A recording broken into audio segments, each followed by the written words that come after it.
Ce cours est dédié, Bezrat Hashem, au Zivug Agun de Livnat Miriam Bat Simcha, Bekarov, Mamash, Bezrat Hashem, et ça réussit dans tous les domaines. Chers amis, il y a tellement de gens qui essayent d'étudier la Torah, qui tentent l'étude de la Torah. Je parle ici à des jeunes hommes, par exemple, qui au tout début, quand ils commencent la yeshiva, ils se disent, allez, je vais réussir, je vais devenir un super grand Talmid Chacham, je vais devenir un Gdol Ador, je vais réussir. Des Avrechim de 25-30 ans qui disent, allez, je vais devenir un Talmid Chacham, je vais devenir un Rav. Et qui finalement se désespèrent. Je ne parle pas non plus des Baal et Batim. Le Dafayomi commence, ils se disent, allez, je vais commencer à connaître une Maserhet, deux Masertot, trois Masertot. Et puis ils s'aperçoivent très souvent qu'ils ont oublié ce qu'ils ont étudié, qu'ils n'arrivent pas à retenir, que c'est difficile. Qu'est-ce qu'il faut dire à ces personnes-là? Ces personnes-là, elles vous disent, j'ai cherché et j'ai pas trouvé. Alors, la Gemara, dans Masechet Megillah, elle dit, celui qui te dit, j'ai cherché et j'ai pas trouvé, ne le crois pas. Mais là, j'aimerais vous dire un chidouche, mes chers amis. Généralement, comment on lit cette Gemara? On dit, si quelqu'un te dit, j'ai cherché et j'ai pas trouvé, ne le crois pas, ça veut dire qu'il n'a pas cherché. Ça veut dire qu'il n'a pas cherché. Tu dis à ton fils, va chercher ton pyjama. Il revient, il dit, maman, j'ai pas trouvé. La maman, qu'est-ce qu'elle lui répond? Je sais pas si elle a raison ou pas de lui répondre ça, mais elle lui dit, bah, c'est que t'as pas cherché. Vient le Rebbe de Kotsk, et il dit, mais non. Celui qui te dit, j'ai cherché, j'ai pas trouvé, ne le crois pas, ça veut dire quoi? Tu sais qu'il a cherché, t'as vu qu'il a cherché, t'as vu qu'il s'est investi dans l'étude. Ne le crois pas qu'il a pas trouvé. Ça veut dire que même s'il a l'impression qu'il a pas trouvé, parce qu'il a échoué à son examen, parce qu'il n'arrive pas à se rappeler de ce qu'il a étudié, parce qu'au moment où il vient faire une dracha, tout le monde l'interrompt en lui posant des questions auxquelles il n'est pas capable de répondre.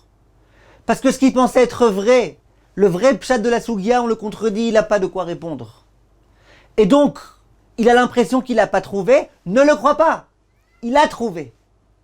Il a trouvé quoi? Il a trouvé tout ce qu'on peut trouver de plus fabuleux dans l'étude de la Torah. L'étude de la Torah, c'est pas simplement des connaissances.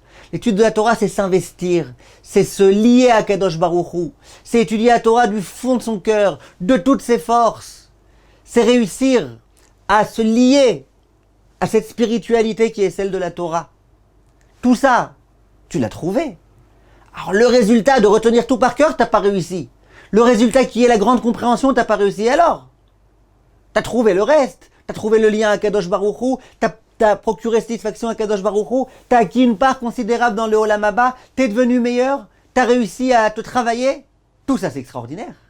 Dit le Rav de Kotsk, celui qui te dit, j'ai cherché, j'ai étudié, je me suis investi et j'ai pas trouvé, ne le crois pas, il a trouvé. Le Chafetz Chaim, il avait l'habitude de dire, il est écrit nulle part dans la Torah qu'il faut réussir dans son étude. Nulle part il y a écrit. Écrit autre chose. Écrit qu'il faut étudier. Toi, tu dois faire ce qui est de ton devoir. Étudie. Les résultats, combien tu vas retenir, combien tu vas être capable de donner des shiurim brillants, c'est pas entre tes mains. C'est entre les mains d'Akadosh Baruch Hu. Toi, tout ce que tu peux faire, c'est étudier. Et Chachamim, ils disent que tu peux étudier comme le Chazon Ish. Parce que même si tu n'as pas l'intelligence du Chazon Ish, ou la mémoire du Chazon Ish, même si jamais toi tu te dis, mais moi, j'ai 60 ans aujourd'hui, comment je vais pouvoir comprendre comme le Chazon Ish comprenait? Lui s'est lancé dans la Torah dès qu'il était enfant. Ok, c'est vrai que tu pourras peut-être pas comprendre la Torah comme le Chazon Ish, mais t'investir dans la Torah comme le Chazon Ish, faire en sorte que ton heure d'étude, elle soit une heure complète d'étude, dans laquelle tu te déconnectes de tout appareil, de toute déconcentration, tu vas au Beth Midrash, tu t'investis, tu te lèves pas toutes les 2 minutes, ça tu peux être comme le Chazon Ish. Dis Rachamim, au moment où le soir on remercie Akadosh Baruch Hu d'avoir étudié, quand on a fini l'étude, nous disons, Anu amelim ve'em amelim. Nous fatiguons et eux ils se fatiguent. Les autres, ceux qui ne sont pas dans la Torah. Anu amelim ou mekablim sachar. Nous on se fatigue et on reçoit un salaire. Bien Chachamim me disent, il n'est pas écrit, nous comprenons l'étude et nous recevons un salaire. Nous devenons des rabbanim, des dayanim, des mashgichim, des rachei yeshivot et nous recevons un salaire. Il n'y a pas écrit ça. Il y a écrit nous nous investissons, nous nous fatiguons. Et ça, les chachamim, ils passent leur temps à le répéter. Sortons un petit peu de cette idée que c'est que les élites, que c'est que les meilleurs qui ont droit à avoir une place sur les bancs du Beth Midrash.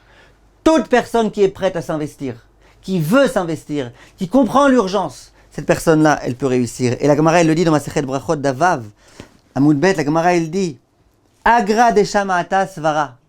Le salaire de l'étude, c'est la Svara. Il dit Rashi, ça veut dire quoi? C'est la Svara. Rachid dit de façon explicite, Sheu yagea vetoreach umchashev lehavin ta'amo shel davar. Il dit la fatigue, le fait que je m'investisse, que je me fatigue pour essayer de comprendre la raison de l'étude. Rachid dit pas c'est le fait que finalement tu comprends, parce que les résultats ils sont entre les mains d'Akadosh Baruch Hu.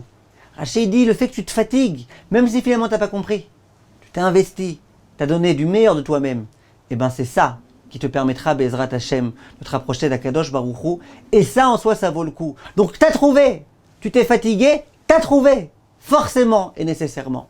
Il reste qu'on comprenne ces leçons, mes chers amis, à l'approche de la fête de Shavuot, durant laquelle nous devons impérativement nous rapprocher de cette Torah Akdosha, tellement magnifique, fabuleuse.